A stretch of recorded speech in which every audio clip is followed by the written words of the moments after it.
Leo tunakumbuka jinsi gani Yesu alimaliza kazi.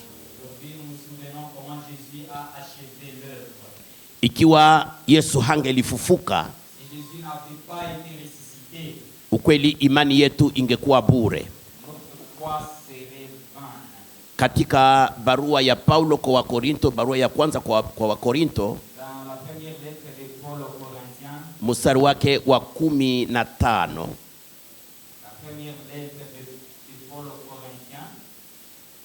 sura yake ya 15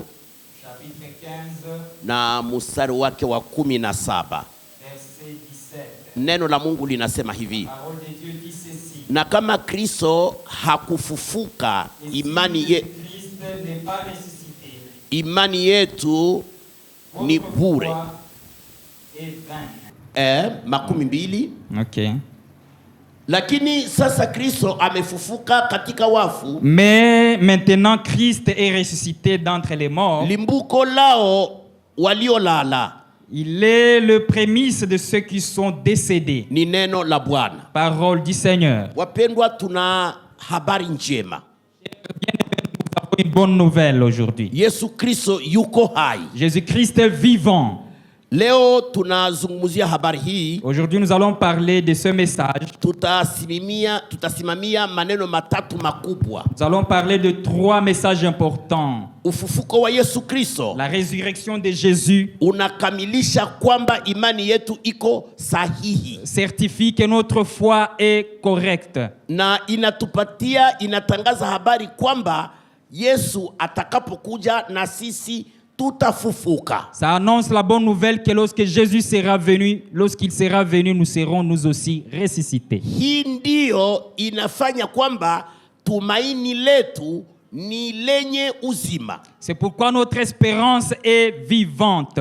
Hakika tumaini letu ni lenye uzima. Notre espérance est vivante. Hii ndio inafanya tunasema hivi. C'est ce qui fait que nous disions ceci. Anayemwamini huyu aliyefufuka, celui qui croit en celui qui est ressuscité, hakufi. Il ne mourra jamais. Hawezi kufa. Il ne mourra jamais. Ikiwa tukimulaza katika udongo, si nous le faisons dormir dans le sol, Biblia inasema analala. Il dort. Kwa maana kuna matumaini kwamba atafufuka. Parce qu'il y a de l'espérance qu'il sera ressuscité. Mpendwa, hii ni habari kubwa kuliko habari. Bien-aimé, c'est une grande nouvelle. Nataka kusema katika fundisho letu la leo pia. Je vais dire ceci dans notre message d'aujourd'hui. Kwamba que ufufuko wa Yesu Kristo, que la résurrection de Jésus-Christ, tunapata picha ya ajabu. Nous voyons une bonne image, une grande image. Ikiwa kama kuna mtu hapa alifanya dhambi, s'il y a quelqu'un ici qui a fait des péchés, au kuna mtu hapa ulishafanya zambi,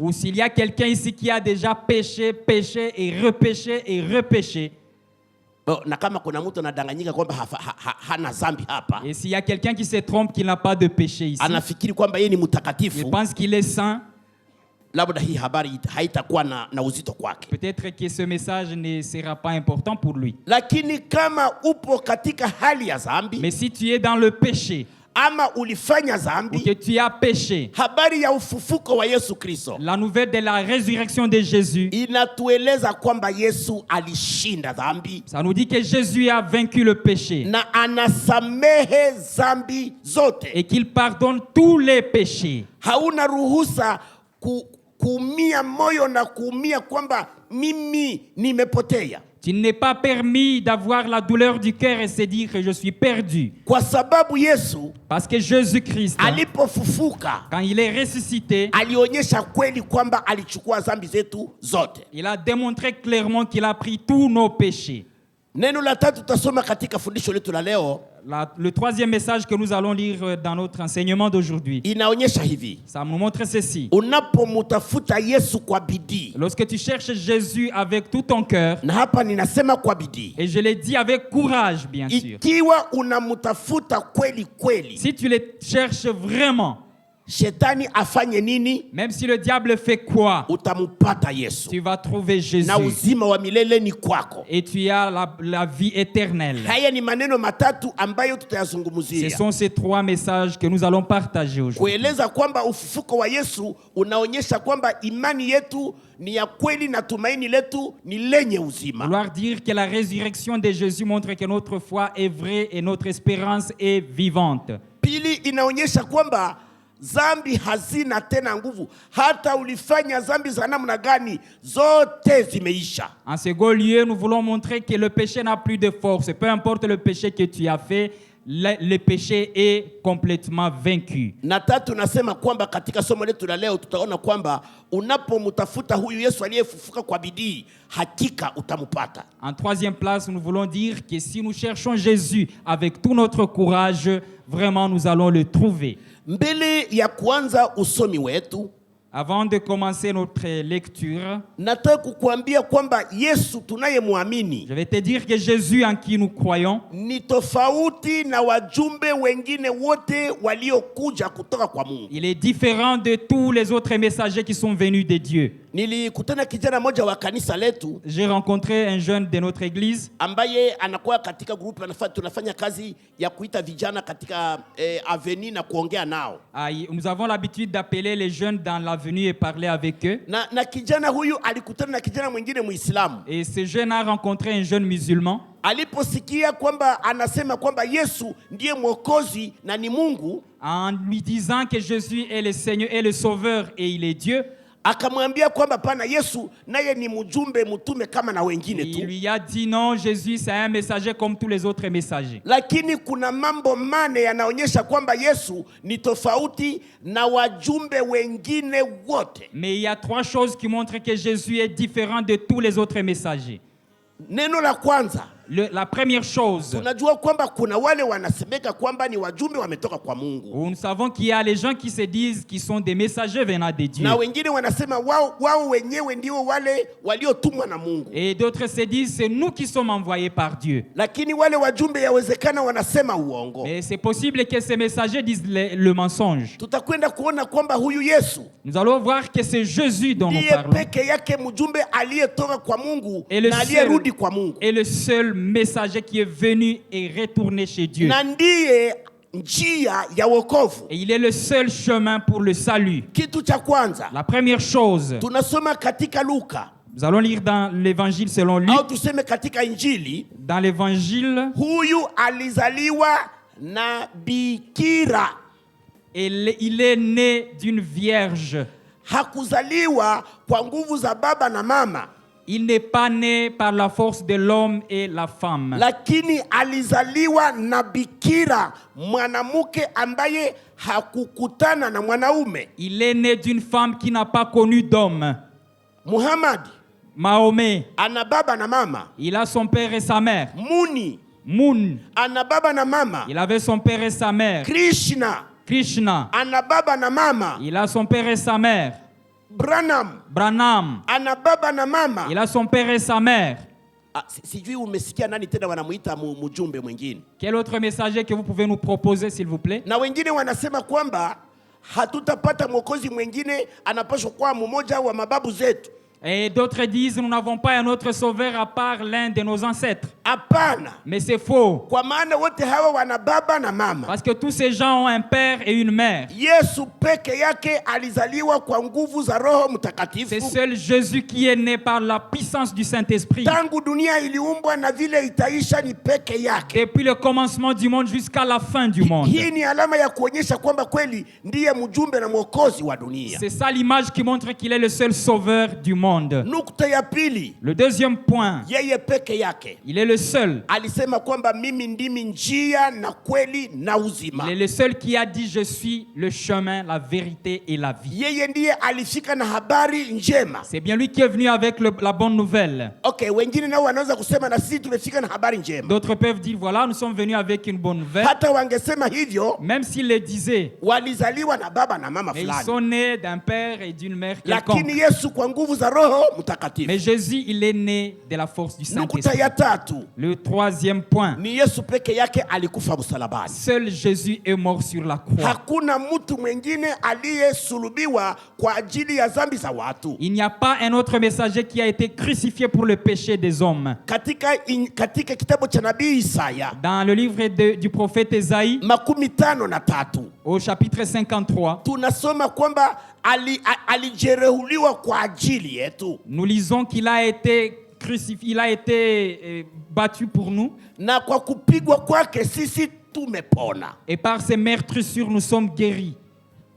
Hivi ndiyo inaonyesha kwamba hakika huyu ni mwokozi. C'est ce qui montre qu'il est vraiment le sauveur. Nukta ya ine, Le quatrième point, ni peke yake alizikwa na akafufuka. il est le seul qui est enterré et il est ressuscité. Wengine wote wapo katika udongo. Tous les autres sont dans les tombeaux. Huyu mwenyewe alisema kwamba Yesu naye ni mtume kama wengine. Celui-là qui a dit que Jésus est un messager comme les autres, Hana habari kwamba Yesu yeye ni Mungu kweli kweli, alitoka kwa Mungu na alifufuka. il n'a pas de l'information que Jésus est vraiment Dieu, qu'il est venu de Dieu et qu'il est ressuscité. Hizi ni nukta ine zinazoonyesha kwamba Yesu ndiye mjumbe kutoka kwa Mungu, ndiye aliyetumwa na Mungu kuokoa dunia. C'est ça les 4 points qui montrent que Jésus est le seul messager qui est venu de Dieu pour sauver le monde. Katika hizi nukta ine, Parmi ces 4 points, moja wengine wanaweza nao kujaribu kuichangia. l'un de ces points peut être partagé avec les autres. Wanaweza kusema tulitumwa na Mungu, Ils peuvent dire, voilà, nous sommes envoyés de si Dieu ndio tulisika na ujumbe, parce que nous avons un message. lakini Mais alors, walizaliwa na baba na mama. mais ils sont nés d'un père et d'une mère. Yesu peke yake alizaliwa na bikira Jésus est le seul qui est né d'une vierge kwa nguvu za Roho Mtakatifu. par la puissance du Saint-Esprit. Ingine ya pili, Un autre point, Yesu peke yake ndiye alikufa msalabani. seul Jésus est mort sur la croix. Ya tatu, Et le troisième point, Yesu peke yake ndiye alikufa akafufuka. Jésus est le seul qui est mort et ressuscité. Hizi ni alama zinazoonyesha kwamba Yesu ndiye mwokozi aliyetoka kwa Mungu kuokoa dunia. Ce sont des signes qui montrent que Jésus est venu de Dieu pour sauver le monde. Twende basi kwa haraka kusoma habari za ufufuko wa Bwana wetu Yesu Kristo. Avançons plus vite pour parler de la résurrection de Jésus-Christ. Nimesema kwamba nukta ya kwanza tunataka kuzungumzia katika somo letu la leo Le premier point dont nous allons parler dans notre message d'aujourd'hui, ni kwamba ufufuko wa Yesu Kristo unakamilisha kwamba imani yetu ni kweli. c'est que la résurrection de Jésus certifie que notre foi est bonne et correcte. Na hii tumeisoma katika barua ya kwanza ya Wakorinto. Nous avons lu cela dans la première lettre de Paul aux Corinthiens, Kwa sura yake ya 15 chapitre 15, tumesoma ule mstari wake wa 17 au verset 17. ambayo ilisema hivi: La parole de Dieu dit ceci: na kama Kristo hakufufuka, si Jésus n'a pas été ressuscité, imani yetu ni bure. notre foi est vaine. Na mstari wa 12 nasema hivi. Et le verset 20 dit ceci. Hapo ndipo mwenzangu wa Kifaransa kitabu chake kinakwenda labda ye atashuka chini au juu. J'ai trouvé en bas. Okay. Oui. Katika mstari wa 12, Au verset 20, kwa maana hapa kwenye tunasoma katika Wakorinto wa kwanza sura yake ya 15 mstari wa 17, parce que là où nous avons lu dans 1 Corinthiens chapitre 15 verset kuna 17, watu walikuwa wanaleta mashaka katika mafundisho il y ya a les Yesu gens Kristo. qui amenaient des doutes dans le message de Jésus. Walikuwa wanasema kwamba hakuna ufufuko wa wafu. Et se disaient qu'il n'y aura pas la résurrection des morts. Hata unaamini hautafufukaka. Même si tu crois, tu ne seras jamais ressuscité. Lakini Paulo anasema Mais hivi: Paul dit ceci: kwa sababu Yesu alifufuka, parce que Jésus est ressuscité, na sisi tutafufuka. nous serons aussi ressuscités. Na ikiwa Yesu Et hangefufuka, si Jésus n'était pas ressuscité, imani yetu ni bure. notre foi serait vaine. Na mstari wake wa 12 anasema Et le hivi: verset 20 dit ceci: lakini sasa Kristo amefufuka mais maintenant, Christ est ressuscité d'entre les morts. katika wafu, limbuko lao wanaolala. Il est le prémisse de ceux qui sont décédés. Hili ni neno la Mungu, Ça, c'est la parole de Dieu. kwamba Yesu alifufuka. Que Jésus-Christ est ressuscité. Na ilikuwaje kwa kufufuka Et kwake? comment ça s'est passé, sa résurrection? Habari hii tunaipata katika Mathayo. Nous avons ce message dans Matthieu, Tutasoma shahidi tatu: Mathayo na Marko pia na Yohana. 3 versets dans Matthieu, Marc et Jean. Mathayo anaeleza vizuri namna gani jambo hili lifanyika. Matthieu parle clairement comment cette situation s'est passée. Mathayo 28, Matthieu chapitre 28. mstari wake wa kwanza pale. 28 verset 1er, la parole de Dieu dit ceci. Na ninapenda hii habari ya Mathayo kwa maana yeye ni kama vile shuhuda aliyekuweko wakati Yesu alipofufuka. J'aime ce témoignage de Matthieu parce qu'il parle comme s'il était présent lorsque Jésus est ressuscité. Yeye Mathayo anasema hivi. Matthieu dit ceci. Hata sabato ilipokwisha, Après le sabbat, ikipambazuka siku ya kwanza ya juma, à l'aube du premier jour de la semaine, Maria Magdalena na Maria yule wa pili, Marie de Magdala et l'autre Marie walikwenda kulitazama kaburi. allèrent voir le sépulcre. Na tazama, palikuwa na tetemeko. Et voici qu'il y eut un grand tremblement de terre. Palikuwa na tetemeko kubwa la nchi kwa sababu malaika wa Bwana alishuka kutoka mbinguni. Car un ange du Seigneur descendit du ciel. Akaja kuliviringisha lile jiwe akalikalia. Il vint rouler la pierre et s'assit dessus. Na sura yake ilikuwa kama umeme. Son aspect était comme l'éclair. Na mavazi yake meupe kama theluji. Et ses vêtements blancs comme la neige. Na kwa kumwogopa wale walinzi wakatetemeka wakawa kama wafu. Les gardes tremblèrent de peur et devinrent comme morts. Mstari wa 6 nasema hivi. Le verset suivant dit ceci. Kwamba mstari wa 6, le verset 6. Hayupo hapa. Tunasoma mstari wa 5. Yes, on a lu le verset 4. Na kwa kumwogopa wale walinzi wakatetemeka wakawa kama wafu. Malaika akajibu akawaambia wale wanawake, msiogope ninyi, kwa maana najua ya kuwa munamutafuta Yesu aliyesulubiwa. Mahali hayupo hapa, kwani amefufuka kama alivyosema. Njoni mpatazame mahali alipolazwa. Nanyi enendeni upesi mkawaambie wanafunzi wake amefufuka katika wafu. Ni neno la Bwana. Amen. Wapendwa, huyu mwinjilisi anatupatia habari nzuri. Bien-aimé, cet évangéliste nous donne une très bonne nouvelle. Hii verse ya Mathayo, ce verset de Matthieu, ni kitu kinaleta hakikisho kwamba Yesu alitoka katika kaburi. Ça certifie vraiment que Jésus est sorti du tombeau. Biblia inasema hivi. La Bible dit ceci. Kwamba ilikuwa siku ya kwanza ya juma. Il était le premier jour de la semaine, un dimanche. Ile ambayo tunaita dimanche. Que nous appelons le dimanche. Siku ya Jumapili kama vile tunasema. Comme nous le disons d'habitude, siku ya Jumapili. Sasa wanawake walioona jinsi walimsulubisha Yesu. Les femmes qui ont vu comment Jésus a été crucifié. Yuko huyu Maria Magdalena. Il y avait Marie de Magdala. Na Maria yule mwingine. Il y avait une autre Marie. Marko ataeleza na kulikuwa Salome. Marc va nous parler aussi de Salome. Na hawa wanawake walikwenda kaburini. Ces femmes sont allées vers le tombeau. Kwa maana Yesu alipokufa siku ya 5. Parce que quand Jésus est mort le vendredi. Wenye tulikuwa nao kwa juma hili la Pasaka. Ceux qui étaient avec nous dans cette semaine de Pâques. Tulieleza kwamba jambo hili lilianza ile Jumapili ile ya matawi. Et c'est que nous avons parlé que ça a commencé le dimanche des rameaux. Na ikaendelea mpaka ile siku ya 4. Et ça a continué jusqu'au jeudi. Ile siku ya 4. Le jeudi alors, Yesu alikutana na wanafunzi wake kwa meza. Jésus s'est réuni avec ses disciples autour d'une table. Leo ningefikiri kidogo tungefunua hii meza na wenzetu ambao hawatakaribia waone nini tunafanya. Je pense qu'on pouvait ouvrir tout ceci pour que les amis qui ne vont pas approcher voient. Ile siku ya 4.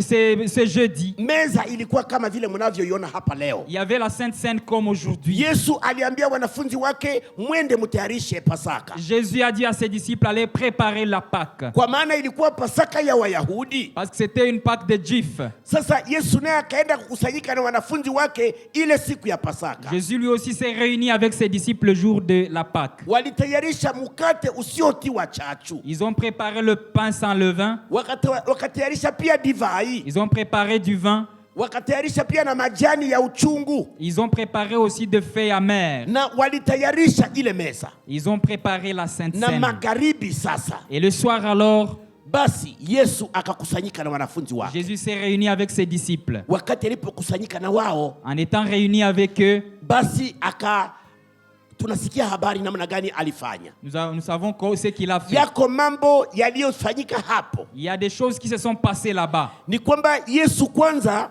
alikamata akaomba maji juu ya baseni, Jésus a demandé de l'eau sur une bassine. na akavua mavazi yake, Il a enlevé son manteau. akaweka kitambaa kwa kiuno chake, Il s'est ceint autour de sa taille. na akaanza kupita kwa wanafunzi, Il a commencé à parcourir ses disciples. akaanza kuwanawisha miguu. Il a commencé à leur laver les pieds. Sijui alianzia kwa nani. Je ne sais pas par qui il a commencé. Yawezekana alianzia kwa Yohana, kwa maana ndiye aliyekuwa karibu. Peut-être qu'il a commencé avec Jean qui était proche de lui. Yesu akamwambia, leta miguu yako, Il a dit à Jean, approche-toi, donne-moi tes na pieds. Yesu akanawisha miguu. Jésus l'a lavé les pieds. Akaenda kwa mwingine, labda kwa Filipo, Peut-être qu'il est allé auprès de Philippe. akanawisha miguu. Il a lavé les pieds de Philippe. Akafika kwa Petro, En arrivant sur Pierre, akasema, Petro, leta miguu il dit nikunawisha. à Pierre, rapporte-moi tes pieds, je vais te laver. Petro akasema, Pierre a dit non en tout cas. mie Moi, hapana. non. Yesu akasema, leta miguu nikunawishe. Jésus lui a dit, Pierre, amène tes pieds, je vais te laver. Petro akakataa. Et Pierre a refusé. Kwa nini Petro Mais alikataa? pourquoi Pierre a refusé? Katika desturi ya Wayahudi, Habituellement chez les Juifs, kila wakati mgeni alipoingia nyumbani, lorsqu'il y avait un visiteur à la maison, mwelewe kwamba kipindi kile ni katika antikite. cette époque, c'était dans l'Antiquité. Kulikuwa kukingali ile habari ya watumwa, Il y avait encore cette information des esclaves. hawakuwa boya pana, Ce ne sont pas des femmes ou des hommes de ménage.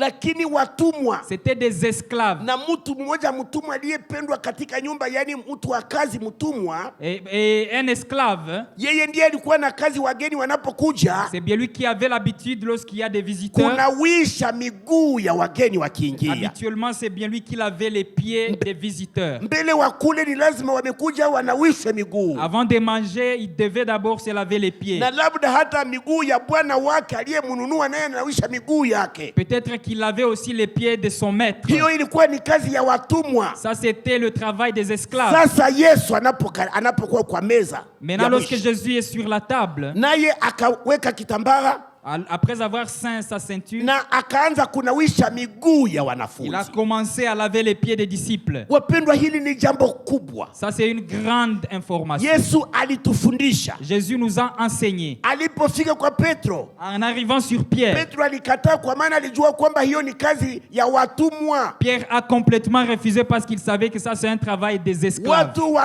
wanaodharauliwa, des personnes inutiles, watu ambao hawana haki, des personnes qui n'ont pas de justice, watu ambao hawana valeur, des personnes sans valeur. ndio walikuwa wananawisha miguu ya watu Ce sont eux wengine. qui étaient chargés de laver les pieds des Na gens. Petro akasema, wewe ni bwana wangu, huwezi Et kuninawisha Pierre miguu. dit, tu es mon Seigneur, tu ne peux pas me laver les pieds. Yesu akamwambia hivi, Et Jésus lui a dit ceci, kama sikunawishe miguu, si je ne te lave pas les pieds, hauna sehemu pamoja na tu n'as mimi. pas part avec Ni moi. kwamba umejitosha kwangu. C'est que tu t'es écarté de moi. Haya meza yanayokuwa hapa, wapendwa, Cette sainte scène qui est devant nous, mes bien-aimés, Bon, ikiwa haujaamini Yesu, si tu n'as pas encore cru en Jésus, hauna ruhusa, tu n'as pas le droit. kwa maana mbinguni wewe hutaingia, Parce que là-bas au ciel, tu n'iras kwa pas. maana hauende Parce que mbinguni. tu ne vas pas au ciel. Lakini Bwana, hii meza tunaitia hapa. Mais mon ami, cette sainte scène devant toi, Yesu anataka hii meza na wewe uishiriki. Jésus veut que toi aussi tu participes à Kwa cette sainte scène. kuishiriki, En participant, lazima uwe umenawishwa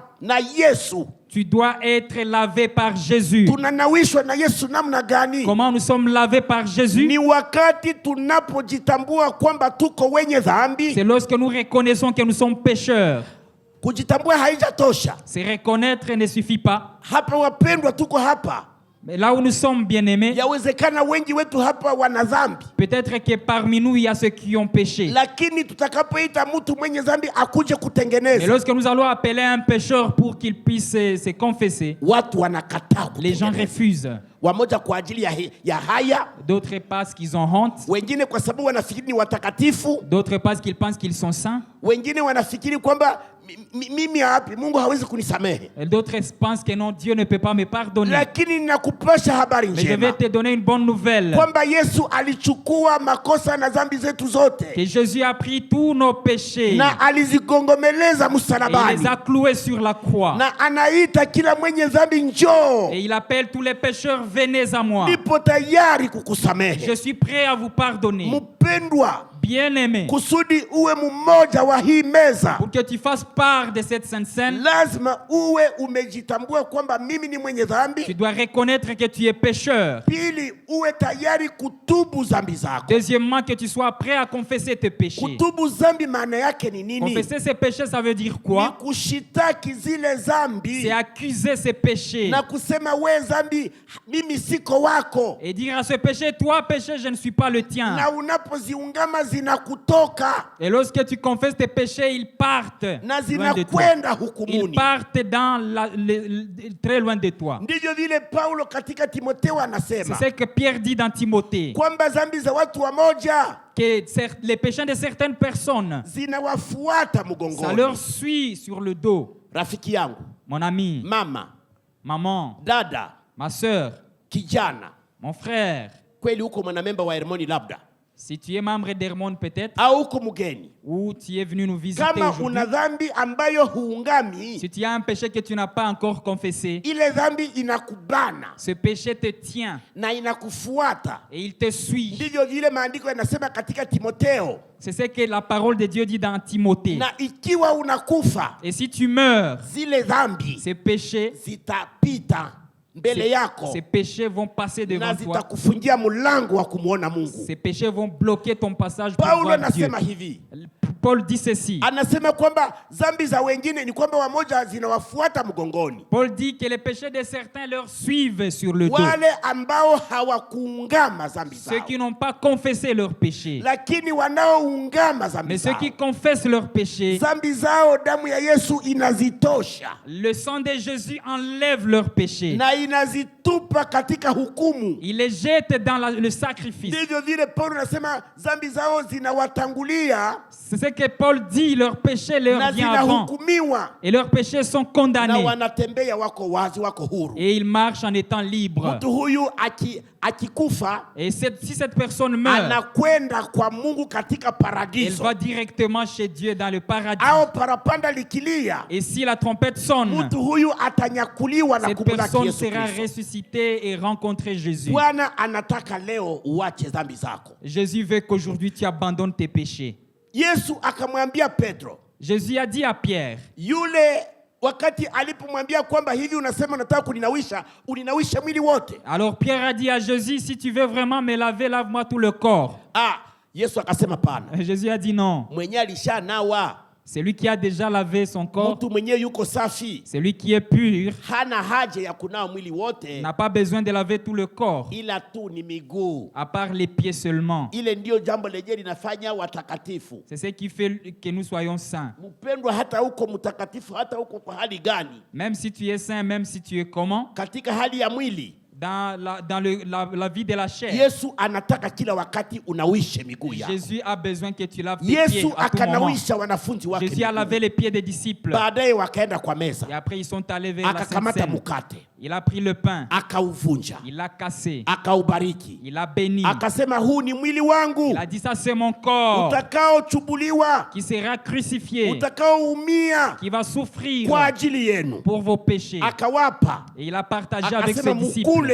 Il leur a dit manger. Baadaye akakamata Et kikombe, après, il a pris la coupe. akakinua, Il a levé. akasema hii ni damu yangu Il a dit, ça c'est mon inayokwenda sang kumwagika, qui sera versé. ni damu ya agano jipya. Ça c'est le sang de la bonne nouvelle alliance. Akasema akawapa, Il leur a donné. wakala, Ils ont wakanywa, mangé, ils ont bu. na kisha akasema hivi, Et puis il a dit ceci.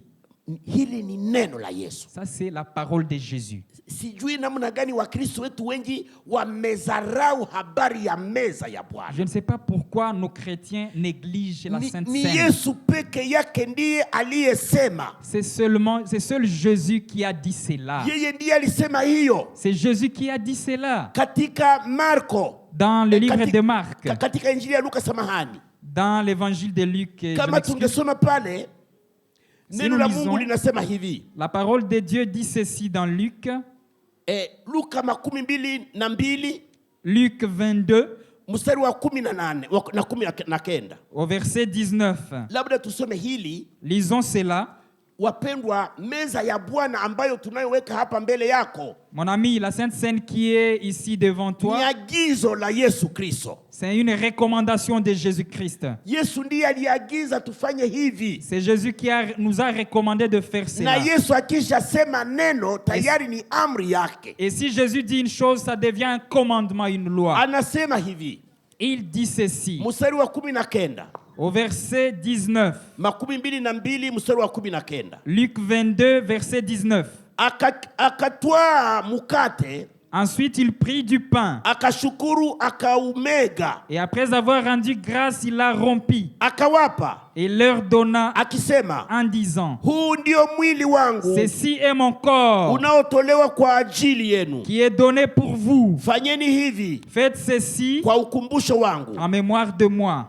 Kikombe nacho hivyo hivyo baada ya kula, akisema, kikombe hiki ni agano jipya katika damu yangu inayomwagika kwa ajili yenu. De même, il prit la coupe après le repas et leur donna en disant, cette coupe est la nouvelle alliance en mon sang qui est répandue pour vous. Na ndipo anasema kwamba, walakini tazama mkono wake yeye anayenisaliti upo hapa pamoja nami. Cependant, voici, celui qui me livre est à cette table avec moi. Na anaagiza katika Marko. Dans Marc, Ndipo nasema kwamba fanyeni hivi kwa ukumbusho wangu. c'est dans Marc qu'il dit, faites ainsi à ma mémoire. Neno lile linarudia katika Wakorinto wa kwanza sura yake ya 11 mstari wa 24 kwamba Ça revient dans 1 Corinthiens chapitre 15, verset 11. 11:24 11, 24. kwamba fanyeni hivi kwa ukumbusho En wangu. disant, faites ainsi à ma mémoire. Ni kwamba wapendwa, ni Mungu alituagiza hivyo. C'est que mes amis, c'est Jésus qui nous a recommandé cela. Wakisha kula na Et kunywa après avoir mangé et bu, na kuambia mufanye hivi, en leur disant de le faire habituellement, wakaenda ils Getsemane, ont chanté, ils sont allés à mahali Gethsemane, alipokwenda kuomba. là où Jésus est parti Na wakati prier. alipokuwa akiomba, Et lorsqu'il priait, tunasikia namna gani damu yake ikageuka kuwa kama vile jasho lake likawa kama vile damu. on a appris comment, on sait comment sa sueur est changée en sang. Na baadaye mwa ile usiku wa siku ya 4 Et ça, dans cette nuit du jeudi, on wakamkamata l'a saisi. na wakamupeleka kwanza kumupiga, Et on l'a pris, on a commencé à les tabasser. wakamuvua mavazi On l'a enlevé les habits. na mwishowe Et enfin, walimhukumu. on l'a crucifié. Pilato alipouliza niwafungulie nani, Baraba au Yesu, Lorsque Pilate a demandé, qui voulez-vous que je vous livre entre Jésus et wote Barabbas? wakasema utufungulie Baraba, musulubishe Yesu. Ils ont tous dit, libérez-nous Barabbas, que Jésus soit crucifié. Na baadaye Yesu aliongozwa pale Golgotha, Et enfin, Jésus a été acheminé jusqu'à akawekwa juu ya Golgotha. msalaba, Il a été mis sur la croix. na alisema maneno 7.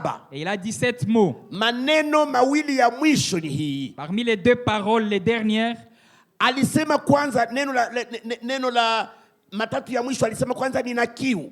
parmi les 3 dernières paroles, il a dit, j'ai soif. Wakamweka sifongo kinywani. On a mis une éponge de vinaigre dans sa bouche. Neno la 6 Et le 6e mot qu'il a ni dit, neno la ajabu. c'est très puissant. Alisema yote imekwisha. Il a dit, tout est accompli. Na aliposema hivyo, Et en disant cela, akaomba, Baba, naiweka roho yangu mikononi mwako. il a dit, Père, entre tes mains, je mets mon cœur. Akakata roho, akaangusha kichwa. Il est mort. Na kwa mwishowe Et enfin, walimutoboa on l'a troué avec un... na damu ikatoka Et puis le sang est sorti pamoja na maji. avec de l'eau. Na hapo tunasikia kwamba ilikuwa imekuwa tetemeko kubwa duniani. On a lu qu'il y a eu un grand tremblement de terre Pazia sur la la terre. hekalu limepasuka, Le rideau du temple fut na déchiré. tayari alishuka kule kuzimu. Et il est descendu dans les Tunasikia séjours ile des morts. magharibi walimkamata huyu Yusufu wa Arimathayo na Nikodemu wakamuzika. Nicodème et Joseph d'Arimathée l'ont pris et ils l'ont enseveli. Alikuwa ameambia wanafunzi Il wake, avait dit ceci aux disciples: nitafufuka siku ya tatu. je serai ressuscité le 3e jour. Lakini wanafunzi Mais les disciples, kwa sababu ya shida ya kifo yake à cause de sa mort, hawakukumbuka tena, ils ne se sont pas souvenus. na hii ikafanya kwamba wale wanawake Et ça a fait à ce que ces femmes waliochunga zamu waliokumbuka, qui ont veillé et qui se sont wanawake rappelées, wakaenda kaburini. elles sont allées au tombeau. Sasa huyu Mathayo naeleza wanawake wawili Matthieu parle de 2 femmes kwamba walipofika hapo en disant que lorsqu'elles sont arrivées là-bas, ndipo waliona kulikuwa na tetemeko kubwa. elles ont vu qu'il y avait un tremblement. Malaika alikuwa ameshuka Un ange était descendu. na akaviringisha jiwe. Il a renversé la pierre. Yesu alikuwa amefufuka. Et Jésus était Wale sorti du walinzi tombeau. walikuwa kama vile wafu. Les gardes sont devenus comme morts. Haleluya. Amen. Wanawake walifika wakaona kaburi liko wazi. Quand les femmes sont arrivées, elles ont trouvé la tombe vide. Wale wanajeshi waliokuwa wanachunga kaburi, Ces gardes qui gardaient les tombeaux de Jésus, wakati malaika alishuka, lorsque l'ange est descendu, walimuona. ils l'ont vu. Bila shaka hawa Sans doute ces gens-là, waliona lile kaburi liko wazi. ils ont vu ce tombeau vide. Wao ni mashahidi wa kwanza walioona kwamba Yesu amefufuka. Ils sont les premiers témoins qui ont vu que Jésus est ressuscité. Wanawake walikuja, Les femmes sont venues. wakaona kaburi. Elles ont vu la tombe. Yule malaika akawaambia, Et l'ange les a dit ceci: munamutafuta nani? qui cherchez-vous? Yesu ambaye munamutafuta amekwisha kufufuka. Jésus que vous cherchez est déjà Hayuko ressuscité. katika wafu. Il n'est plus parmi les morts. Nendeni mupashe habari Allez informer kwamba aux autres. yuko hai. Allez annoncer la bonne nouvelle qu'il Hallelujah. est vivant. Kaburi lilikuwa wazi. La tombe était vide. Kidogo nataka kusema maneno machache hapa. Je vais dire quelque chose ici. Yesu kufufuka hivyo, La résurrection de Jésus ainsi, wale walinzi wa kaburi ces gardes des tombeaux, walikuwa wanafaa sana. ils étaient nécessaires. Unajua walinzi waliwekwa kusudi Yesu wasiseme kwamba amefufuka. Les gardes étaient mis là-bas pour que les gens ne disent pas que Jésus est ressuscité. Walitaka Yesu kusikwe na uongo kwamba wamemuiba na kumbe wanasema amefufuka na kumbe walimuiba. On ne voulait pas qu'on mente pour la résurrection de Jésus et puis le voler après. Walikwenda pale kuzuiza Yesu hii habari ya kufufuka kwake isikuwe. Ils étaient là pour empêcher que cette nouvelle de sa résurrection soit répandue. Lakini Mais alors, hawa waliokuwa kama vile kizuizo ceux qui étaient là comme un obstacle, ndio wale washahidi wa ce kweli. sont eux qui ont vraiment témoigné. Haleluya. Amen. Nataka kuambia mtu mmoja Je hivi. vais dire à quelqu'un aujourd'hui, Katika maisha yetu tunakutanaka watu wenyewe wanatupinga, wenyewe wanatupiga, wenyewe wanakusemea uongo. dans notre vie, nous rencontrons des opposants et ceux qui colportent du mensonge contre nous. Watu wenyewe wanakutesa. Les gens qui te font souffrir, Wale ni watu wa maana makubwa. ces gens sont très importants. Wale ni watu wa lazima Ce sana. sont des personnes très Kama utiles. hauna watu wenyewe wanakupinga na kukunyanyasa, Si tu n'as pas de personnes qui sont muujiza malveillantes wa avec Mungu toi, bado hauja kuwa. le miracle de Jésus ne viendra Nikueleze pas kwamba encore. wanaokunyanyasa ndio mashahidi watakaoshuhudia kwamba huyu ni mtu wa Mungu. Ces gens qui te décèdent, ce seront Hallelujah. les premiers à dire que tu es un enfant de Na Biblia Dieu. inasema wazi, Et la Bible dit wale vraiment, wanajeshi ces militaires waliokuwa chini ya msalaba qui étaient à la garde, walipoona tetemeko la dunia quand ils ont vu le tremblement de na terre giza linakuwa et les ténèbres sur la na terre, wakati Yesu anakata roho, lorsque Jésus est mort, wao walishuhudia hakika huyu ni mwana wa ce sont Mungu. eux qui ont témoigné en disant vraiment celui-ci était un enfant de Dieu. Mpendwa, usichukie yule mtu anayekutesa. Mon ami, ne déteste pas celui qui te fait souffrir. Bila yule muujiza wako hautatokea. Sans cette personne, tu ne verras pas ton miracle. Yusufu ndugu zake walipomtesa, C'est lorsque Joseph a été fait souffrir par ses frères. ndio wale waliofanya kwamba Yusufu afikie utimilifu wa ndoto zake. Ce sont eux qui ont fait qu'il atteigne l'accomplissement de ses rêves. Fulani anichukiaka, fulani Telle personne ne m'aime hanipendake. pas. Ule ni mtu wa maana mwenye anakuchukia. Cette personne qui te déteste est très importante pour Mwenye toi. anakutesa ni mtu wa maana. Celui qui te fait souffrir est très important pour toi. Est-ce que mnasikia ile? Est-ce que vous comprenez cela? Hapana, hamusikie di. Ah, vous n'avez pas encore compris. Sababu haungefanya tena mihali.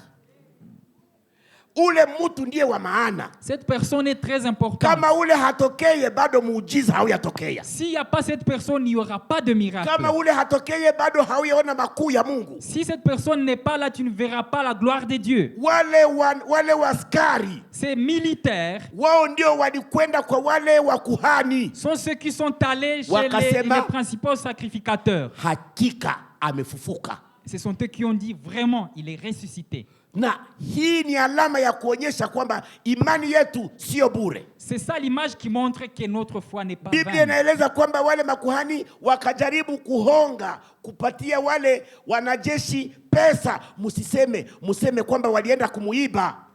La Bible montre que ces prêtres ou alors ces sacrificateurs ont tenté de donner de l'argent pour qu'on ne dise pas qu'il est ressuscité. Lakini ukweli ulienda na watu wakajua kwamba Yesu yuko hai. Mais la vérité a triomphé et tout le monde a su que Jésus est vivant. Hiyo nataka kukuambia kwamba inaonyesha hakika kwamba ukiwa umemwamini Yesu, elewa kwamba hakika uzima unao.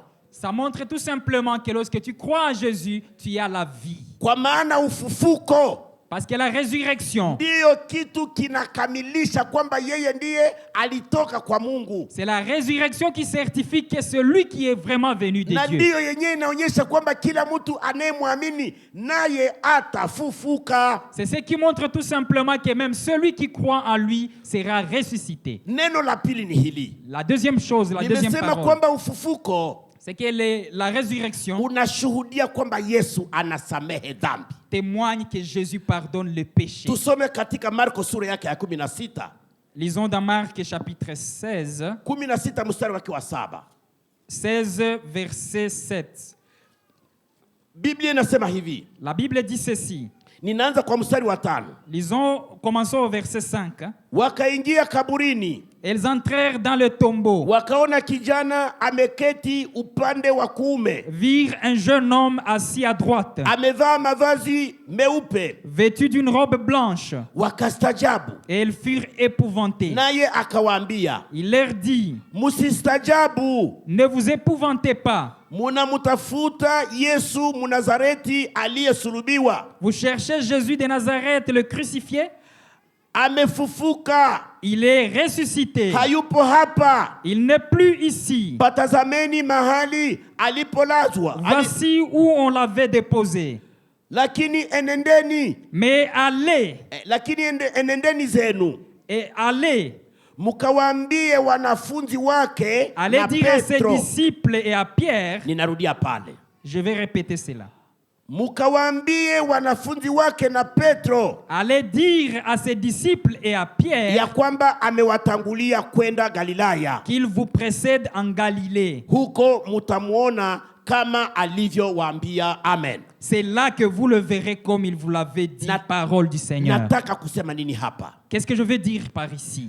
Wanawake wanafika kaburini. Les femmes arrivent au tombeau. Yeye Marko anaeleza wazi. Marc parle clairement. Pale ndio tunasikia majina ya wanawake wengi. C'est là que nous avons les noms de toutes ces femmes. Kama tungeanza mstari wake wa kwanza. Et si on commençait au verset 1er. Hata sabato ilipokwisha lorsque le sabbat fut passé. Anasema Maria Magdalena. Marie de Magdala. Na Mariamu mamaye Yakobo. Marie mère de Jacob. Anasema na Salome. Et Salomé. Walinunua manukato wapate kwenda achetèrent des aromates afin d'aller embaumer Jésus. Wale wanawake wanafika kaburini. Ces femmes arrivent au tombeau. Wanapofika kaburini. En arrivant au tombeau. Wanatishwa. Elles sont épouvantées. Wanakwenda kuona malaika. Elle voit un ange. Na wanamuona malaika anawaambia hivi. Et l'ange leur dit ceci. Munamutafuta nani?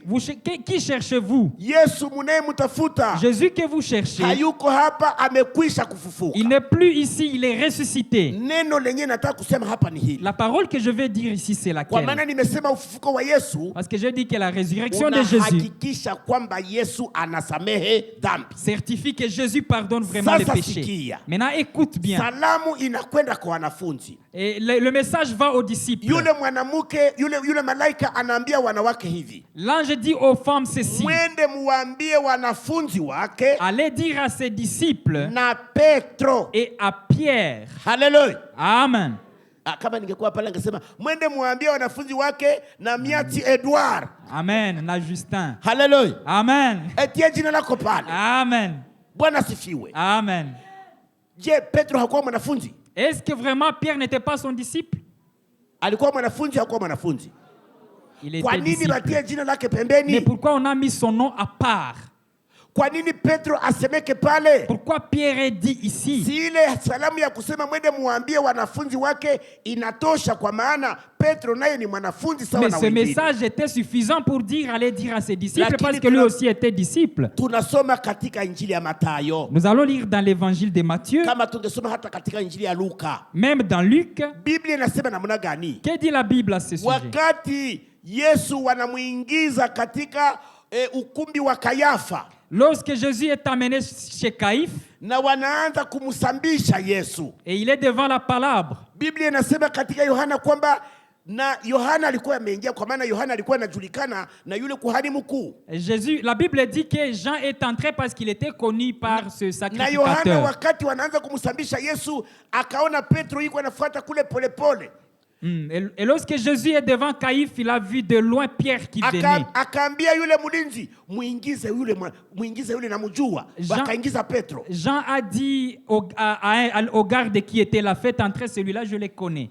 Et on a fait entrer Pierre. Na Petro alipoingia ndani, et lorsque Pierre est entré, mtu mmoja anapita, une personne est passée à côté de lui. Anamuona, en le voyant, anasema huyu bwana tulimuona kule kushamba ya Getsemani. Il a dit mais celui-ci on l'a vu là-bas Kwanza au ndio champ de mwenye alikata Gethsemane. sikio huyu. Mais c'est bien lui qui a coupé l'oreille Na huyu ni d'ailleurs. mwanafunzi wa Yesu. Mais celui-ci aussi c'est un disciple de Jésus. Petro anaambia ule mtu, Pierre a dit à cette personne, we mais toi, iko sawa ulikula katika soke. c'est comme si tu as bu du cargazon. We uliniona mie. Mais toi, tu m'as vu. Ule Yesu simujue Mais hata c'est Jésus, je kidogo. ne le connais même pas. Simujue hata Je kidogo. ne le connais même pas. Anatoka pale.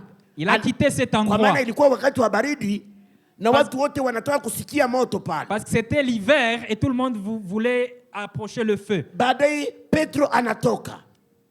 Pierre est sorti de là. Wakati anatoka yuko anatembea, ase na kutembea kwake anatembea sawa Yesu. En essayant de marcher, l'autre personne a dit mais tu marches comme Jésus. Nilisikia habari ya mtu mmoja alikuwa mporo. J'ai écouté l'information d'une personne qui était protestante. Akaanguka. Et il est tombé dans le péché. Bon, alikuwa na rafiki yake wenyewe wanaendaka kunganda. Il avait ses amis avec qui il partait dans des boîtes. Banafika kule, tutaenda kunganda kama kule ile kule ku entre president joko manganda mingi, sijui ni wapi. Ndiyo. Asa anafika kule, ase ule mtu naye baba anaanza kufungula pombe papa. En arrivant là-bas, lui aussi est devant la table, on a commencé à ouvrir des bouteilles de vin. Wengine wanakamata bilahudi bale marafiki yake banywai. Ses amis ont commencé à boire directement. Banakamata Ils ont commencé à boire sec. Ye iko na ikunywa. Mais lui goûtait, mais c'était, on dirait, amer. Asa iko swadi mporo huyu. Et les gens ont dit, mais c'est comme si c'est un Hakunywa protestant pombe vile celui-ci. tunaikunywaka. Mais il ne boit pas comme nous. Bwana.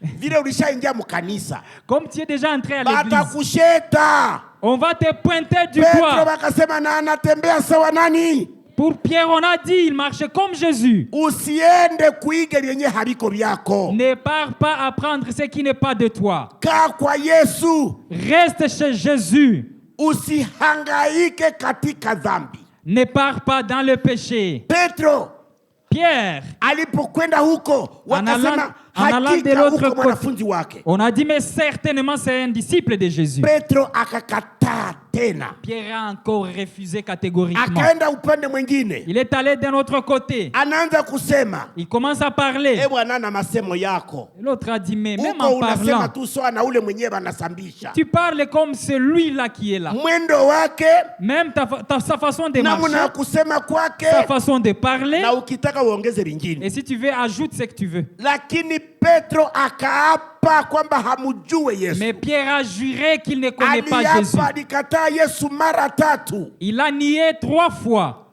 Haya kabisa. C'est très honteux. Zambi za kutosha.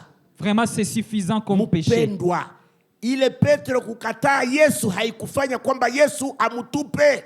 Même si Pierre a refusé Jésus, Jésus ne l'a pas Petro abandonné. alienda kulia, Il est parti pleurer. na wakati amefufuka, Lorsque Jésus est ressuscité, wanafunzi wengine hawakupata salamu sawa na ya Petro. les autres disciples n'ont pas reçu le même message que Kitu Pierre. gani kinafanya Yesu atume ujumbe kwa Petro? Mais pourquoi Jésus envoie un message particulier à Pierre? Alijua kwamba Petro mara hiyo anasema, mara hiyo mubya Yesu siku mwabyo tena kabisa. Et il se disait peut-être que Pierre se disait, bah, dans l'affaire de Jésus, je ne suis plus dedans.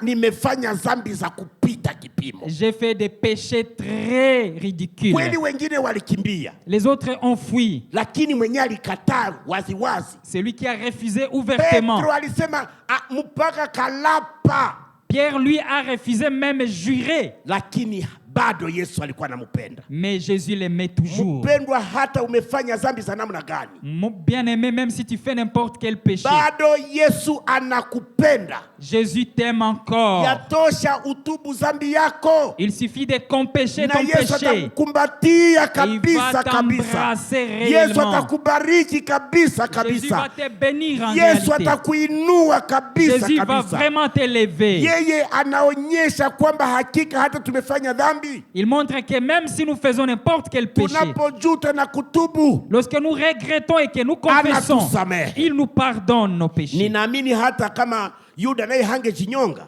Je crois que même si Judas aussi ne s'était pas, ne s'est pas pendu, naye angesamehewa tu, lui aussi serait pardonné. lakini alijinyonga. Mais il s'est pendu. Nataka kuambia mtu mmoja hapa, Je vais dire à quelqu'un ici, usiende kujinyonga. ne va pas te pendre. Hata umezaa Même si tu as mis au monde, mimba ya nje, même si mimba ya nje ya même nje ya si ndoa, c'est une grossesse de l'extérieur, bado Yesu anakupenda. Jésus t'aime toujours. Umekuwa kahaba, Même si tu es impudique, umekuwa mwizi, même si tu es voleur, au unarukaka kulungo. même si tu es sorcier. Unajua mtu mmoja kitubu, mimi nilikuwa mchawi, nilikuwa naruka kulungo, wengine batakubana ule anakuwa mlozi. Mwenzo wako ametubu, kingoni namuita mlozi kwa nini? Wewe njoo mlozi. Ah, ces gens, il y a des gens qui disent, mais voilà, il était sorcier, il sautait sur le vent, mais c'est toi qui les juges, c'est toi le vrai Yatosha sorcier. mtu atubu zambi yake na Yesu anaisamehe. Il suffit que tu confesses tes péchés et Jésus les pardonne. Ufufuko wa Yesu Kristo La résurrection de Jésus, unatushuhudia kwamba yuko tayari kusamehe zambi zetu zote. ça montre tout simplement qu'il est prêt à pardonner tous nos péchés. Unakumbuka hata Yesu alipokutana wanafunzi wake, Vous vous rappelez que même Jésus, lorsqu'il a rencontré ses disciples, alisema na Petro mara tatu, je, wanipenda Petro? il a dit à Pierre 3 fois, est-ce que tu m'aimes vraiment? Mara tatu. 3 fois. Petro alimkana mara tatu. Jésus l'a Na renié Yesu 3 fois. akarudia ile neno ya upendo kwa Petro mara tatu. Et Jésus a répété le mot de l'amour 3 Alama fois. ya kuonyesha kwamba Yesu yatosha mtu atubu zambi yake na anasahau yote. C'est un signe qui montre qu'il suffit que tu confesses tes péchés et Jésus Hilo ni neno pardonne. la pili. Ça, c'est le deuxième mot. Nimesema neno la kwanza, ufufuko unatuhakikisha kwamba imani yetu ni sahihi na matumaini yetu ni ya kweli. J'ai dit que le premier message, c'est que notre foi n'est pas vaine et notre espérance n'est pas vaine. Ya pili, kwamba ufufuko wa Yesu Kristo tunaona kwamba Yesu anasamehe yote. Deuxièmement, c'est que la résurrection de Jésus témoigne que nous sommes pardonnés de tous nos péchés. Nataka kusema ya mwisho, Le dernier message, ufufuko la résurrection, unatuonyesha unapomtafuta Yesu kwa nguvu, kwa bidii, ça montre que lorsque nous cherchons Jésus avec tout notre cœur, utamupata. nous allons le trouver. Tusome shahidi la mwisho katika Yohana sura yake ya 12 Nous allons lire le dernier verset mstari dans wake wa Jean. 15 hadi 17. Yohana 12, kama wenzetu wakitusaidia wa media. Yohana 12 mstari wa 15 hadi 17. Jean 12, 15 à 17. 12, 15, 17. Jean 20, 15 à 17. Yesu akamwambia, mama, unalilia nini? Unamtafuta nani? Naye huko akidhania ya kuwa ni mtunza bustani akamwambia, Bwana, ikiwa umemchukua wewe, uniambie ulipomweka, nami nitamuondoa. Anaendelea 16, Yesu akamwambia, Mariamu. Yeye akageuka akamwambia kwa Kiebrania, Rabuni, yaani mwalimu. Aha, 17 inasema Yesu akamwambia, usinishike kwa maana sijapaa kwenda kwa Baba, lakini enenda kwa ndugu zangu ukawaambie, nimepaa kwenda kwa Baba yangu, naye ni Baba yenu, kwa Mungu wangu, naye ni Mungu wenu. Amen. Amen. Nataka kusoma hii kwa ajili ya nini?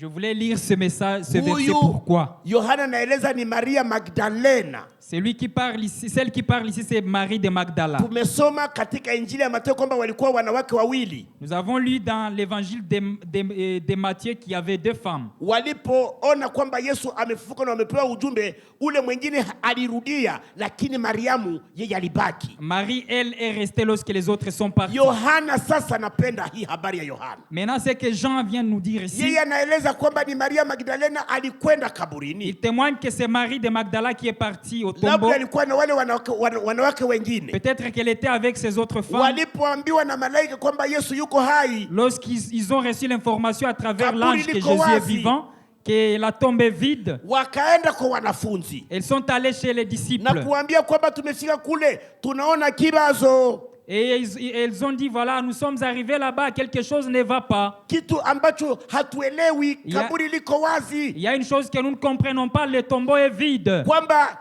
Petro na Yohana wakaenda wakakimbia kwenda kaburi. Pierre et Jean sont partis directement au tombeau. Na Yohana alikuwa kijana, akaenda mbio akafika kaburini mbele ya wakati. Et Jean était souple parce qu'il était jeune, il est arrivé avant Akaona Pierre. kaburi kweli liko wazi, Il a constaté vraiment que la tombe était vide, lakini hakuingia. mais il n'est pas entré. Petro akafika, Pierre est venu après. akakuja. En arrivant, Petro na nguvu zake avec toutes ses forces, hakubakia nje, il n'est pas resté dehors. akaingia ndani ya Il kaburi. est entré dans le tombeau. Tuelewe kwamba kwa Myahudi kuingia ndani ya kaburi Chez les Juifs, entrer dans le tombeau, ingemfanya najisi, ça pouvait faire de lui une personne impure. lakini Petro Mais Pierre, akaingia ndani, il est entré dedans. akaona vile vitambaa vimekuwa Il a vu toutes ces linges. kweli, Yesu hayuko. Vraiment, Jésus n'était plus là.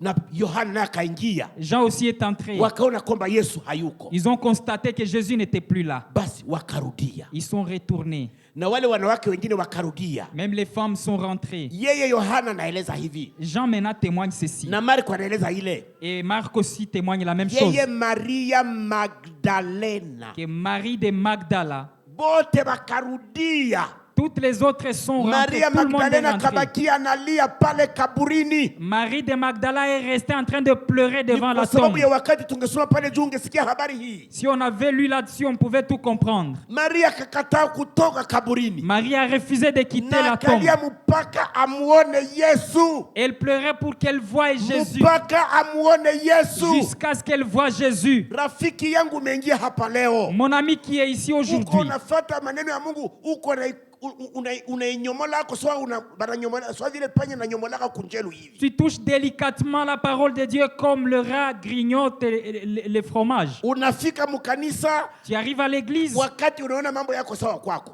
lorsque les choses vont bien pour toi. kakitu kadogo Une simple chose, hautaenda. tu ne vas pas y aller. Tulikuwa na juma moja la Pasaka hapa. Nous avons eu une semaine de Pâques ici. Kweli hii Pasaka Cette Pâques vraiment, ilikuwa tofauti na miaka ingine. elle était vraiment différente des autres Watu années. wengi walikuwa Il y avait wanafika, beaucoup de personnes qui venaient, isipokuwa wewe tu ndio haukufika. sauf toi-même qui ne venais pas. Hapana wapendwa, En tout cas, non, mon frère. vya Mungu vinaomba kujikazia hako. Les choses de Dieu nécessitent beaucoup Maria d'efforts. Magdalena Marie de Magdala, hakuwa na pretexte. elle n'avait aucun prétexte. Lakini kwa nini dada, ukingali na nguvu, mbona vya Mungu unakuwa mzito? Mais pourquoi tu continues à résister avec les choses de Dieu? Mais c'est trop lourd. Je, Mungu alifanya makosa kukupatia biashara? Est-ce que Dieu a mal fait de te donner les commerces?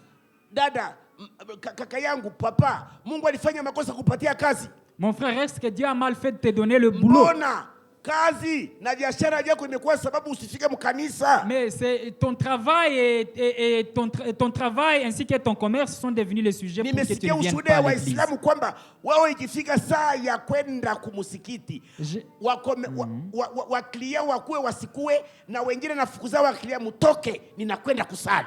Pour ces musulmans, eux-mêmes, quand il arrive le moment d'aller prier, même s'il y a des clients autour, ils arrêtent tout, ils ferment, Lakini ils partent à la mosquée. sisi wenyewe tunasema tumeokoka. Mais nous qui disons que nous sommes sauvés, basi baklia nisikose pesa Ah, unakuwa les nibakie clients, je ne hapa. vais pas manquer de l'argent. Hapana, Non, en hapana, tout cas, non. hapana, Non, non, hapana, non, non, mpendwa. non, bien aimé. Maria Magdalena, Marie de Magdala.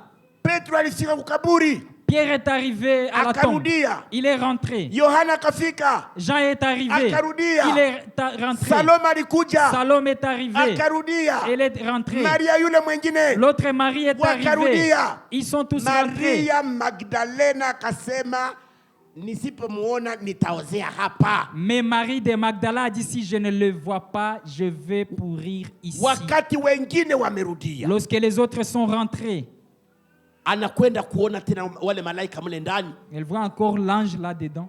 anasema sasa, kama ni ninyi mmemweka, muniambie yuko wapi, nimchukue nimuweke. Elle commence à demander à l'ange, si c'est vous qui l'avez gardé, s'il vous plaît, dites-moi là où vous l'avez mis, que je le prenne. Lakini kwa mwisho anaenda kugeuka, Mais à la fin, elle a tourné. anaenda kuona bwana mmoja. Elle voit un monsieur.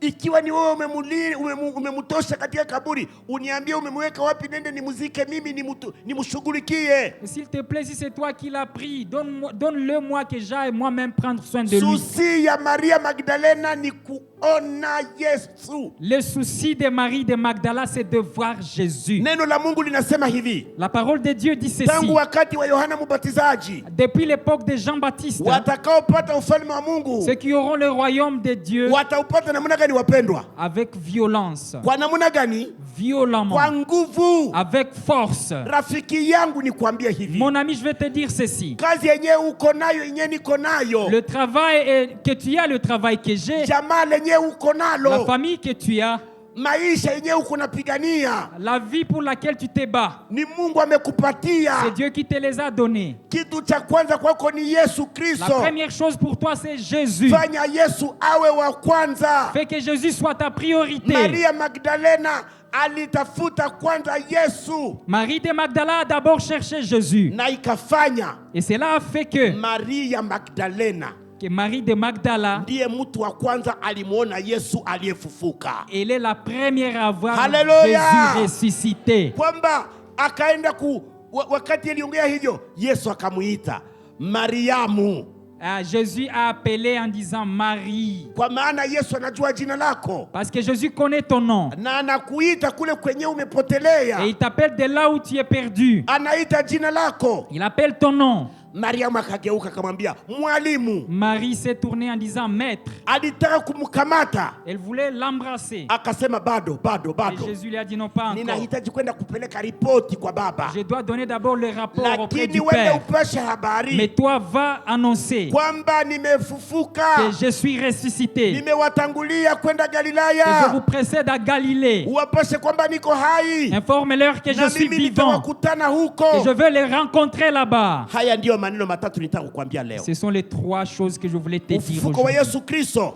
La résurrection de Jésus unakamilisha kwamba hakika Yesu yuko hai certifie que Jésus est vraiment na vivant kwamba imani yetu ni kweli. et que notre foi est vraie. Parapanda litakapolia, Au son de la trompette, tutafufuliwa na kumulaki Yesu nous Kristo serons hewani. ressuscités pour les rejoindre dans le Ndivyo vile ciel. Paulo anasema katika Watesalonika wa C'est ce que kwanza, dit Paul dans 1 Thessaloniciens. anasema kwamba musilie kama mmoja wenu anakufa, musilie kama watu wasiokuwa na matumaini, Il dit ne pleurez pas comme des personnes sans espoir. kwa maana Yesu atashuka, Parce que Jésus descendra. parapanda litalia, La trompette va sonner. waliokufa katika Bwana Ceux watafufuliwa qui sont morts en Christ seront na kumlaki ressuscités Yesu Kristo et hewani. les rejoindre dans les Niseme hivi airs. mbele ninamaliza, Avant de terminer, je vais dire ceci. kuna watu katika kanisa, Il y a des personnes à l'église.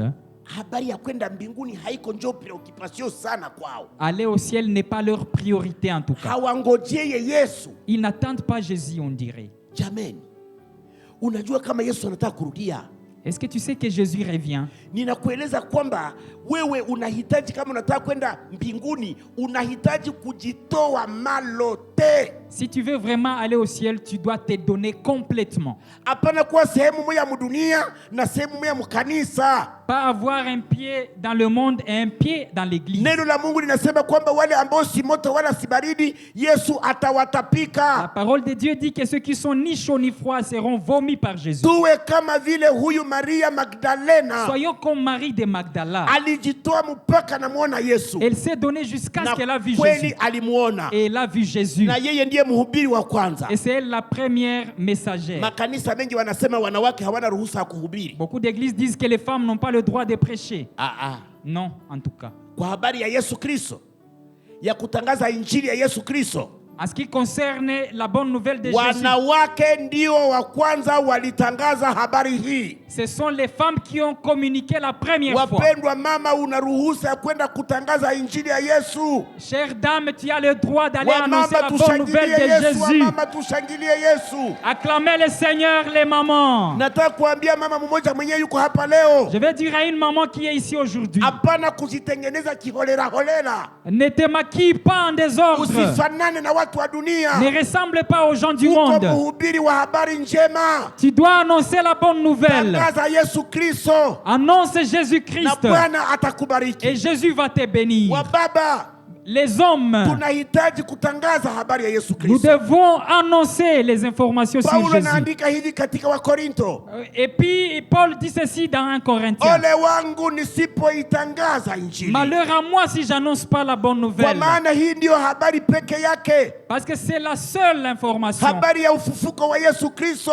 La nouvelle de la résurrection de Jésus Inaeleza kwamba Yesu ndiye mwokozi nous peke montre yake. que seul Jésus est le sauveur. Ikiwa uko hapa leo Et si tu es ici aujourd'hui na haujamwamini Yesu, et tu n'as pas encore cru en Jésus, tunakueleza kwamba Yesu anakupenda. nous t'informons que Jésus t'aime. Yeye amefufuka kutoka wafu. Il est ressuscité des morts. Sasa tunangoja kurudia kwake. Maintenant nous attendons sa venue. Hata mtu akikufa na kama ameamini Yesu, Et si quelqu'un meurt en croyant en Jésus, atafufuka il sera ressuscité. na walio hai watabadilishwa Et ceux qui sont vivants seront transformés. na hatutaachana Et tena nous na n'allons Yesu. plus nous séparer de Yesu Jésus. yuko hai, Jésus est vivant. anataka umwamini, Il veut que tu crois en lui. uwe katika wale watakao mulaki hewani, Que tu fasses partie de ceux qui vont kwa le maana rejoindre hii dans les ndiyo airs. tumaini letu, Parce que c'est ça notre espérance. kwamba Yesu peke yake ni mwokozi. Que seul Jésus est le sauveur. Ikiwa bado haupo tayari, Si tu n'es pas prêt, leo kuna nafasi kwako il y a la place pour toi encore. kumwamini Yesu Kristo. De croire en Jésus-Christ. Zambi zako hata umefanya za namna gani, Même si tu as fait quel péché, Yesu yuko tayari Jésus kukusamehe. est prêt à te pardonner. Yatosha tu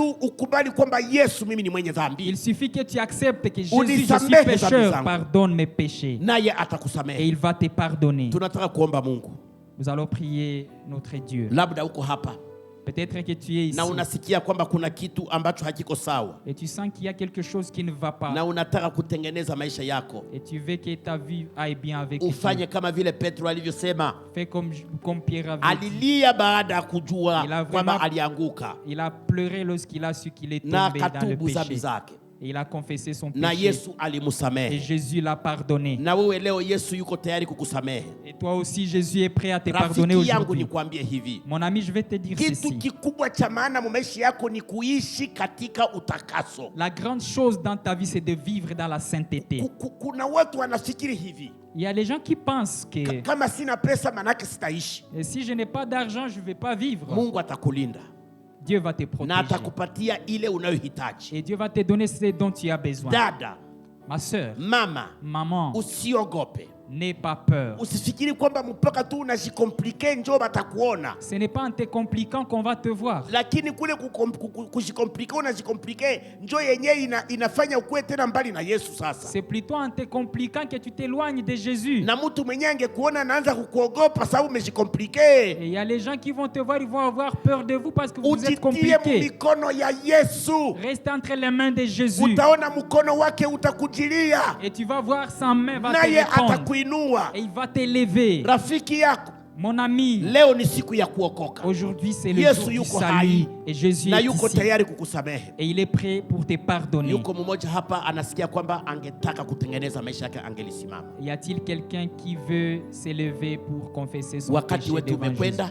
Notre temps avance tunataka plus vite. kuingia kwa meza ya Bwana, Nous voulons passer à la Sainte Seine, lakini ni wakati wa kutengeneza maisha, mais c'est le bon moment pour kwa toi. maana Yesu yuko hai Jésus est vivant na ananyosha mkono wake kwako. et il lève sa main vers toi Njoo kwangu, et il te dit viens vers anataka moi. kukutakasa, Il veut te sanctifier, anataka kukusamehe. il veut te pardonner. Hata ulifanya nini, Peu importe ce que tu yuko as fait, tayari il est kukusamehe. prêt à te pardonner. Bwana wetu ni mwema sana. Notre Père, Kama est- uko hapa, usimame Bon. tuombe Mungu pamoja. si tu es là, lève-toi s'il Na te ikiwa plaît. sote tuko tayari, basi Merci beaucoup.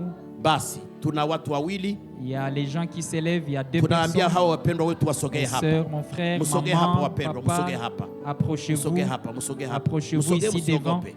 Tutaomba pamoja na hawa. Nous allons prier Watu avec kama ces na gens. hawa, Ces personnes comme ceci, watu kama na hawa, les gens comme ça, comme ceci, ndiyo furaha ya Yesu Kristo. sont la joie de Jésus-Christ. Hawa ndio Yesu anataka. Ce sont ces gens que Jésus cherche. Yesu ikiwa alikuja Si Jésus est venu, ni kwa sababu ya watu kama na hawa. c'est pour les gens comme ces gens ici. Ile damu iliyomwagika msalabani Ce sang qui est versé à la croix, tayari inakutakasa, ce sang te purifie, tayari ce inakusafisha. sang te sanctifie. Uelewe mpendwa kwamba Yesu alikuja Tu dois comprendre que Jésus est venu na damu aliyoimwaga et le sang qu'il a versé, ni kwa ajili ya wakati kama na huu. c'est pour le moment comme Ikiwa celui-ci. kuna kitu ambacho hakiko sawa, S'il y a quelque chose qui ne va ni pas dans ta wakati vie, wa kutengeneza c'est maisha le yako. moment de confesser ton Karibu péché. pastor, tutakwenda Bienvenue, kuomba pasteur. Mungu na tutaomba pamoja na wapendwa hawa. Nous allons prier avec ces bien-aimés. Pastor, utashuka chini na kunyosha mikono. Pasteur, vous allez prier Hawa ni pour les watu wa bien-aimés. maana makubwa. Ces personnes sont Hii importantes. ndiyo njia moja tu. C'est le seul chemin. Ukishindwa hii, Si tu échoues ce chemin, mbinguni hakuna nafasi tu n'as kwako. pas de place dans le royaume de Dieu. Ukishindwa hii hatua, Si tu échoues cette étape, mlango wa mbinguni umefunga kwako. la porte du ciel est fermée pour toi. Lakini damu ya Yesu Mais le sang de Jésus ipo tayari kuendelea est kutakasa prêt watu à wake. purifier les enfants de Dieu. Tutaomba Mungu pamoja na wapendwa hawa Nous allons prier avec les bien-aimés, watakatifu wa Mungu. les saints de Dieu. Basi pasere, inua mikono huko na Pastor, tunapaza sauti.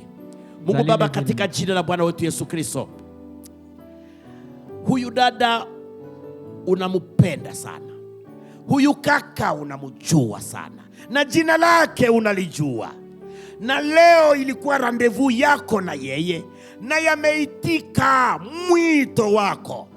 Yesu, ninakuomba wewe uliyemsamehe Petro, wewe uliyenisamehe dhambi zangu, wewe uliyesamehe watu wote waliokuja kwako, wewe unayesamehe wale wanaokiri na kutubu dhambi zao, umusamehe dhambi zake, umutakase, umuoshe, umrehemu, umusafishe, awe safi.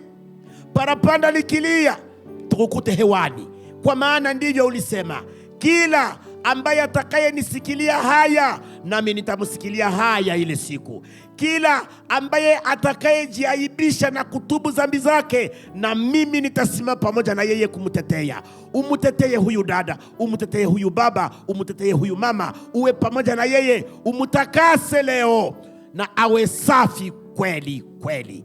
Yesu, mujaze roho wako, awe ni hodari, asishindwe tena, awe na nguvu ya kushinda dhambi. Ndivyo tunavyokuomba katika jina la Bwana wetu Yesu Kristo, amen. Amen. Amen. Mungu awatakase na Mungu awasafishe na kuwajaza roho wake Que Dieu vous katika jina la Yesu purifie, qu'il vous Kristo, sanctifie et qu'il Amen. vous remplisse de son Saint-Esprit.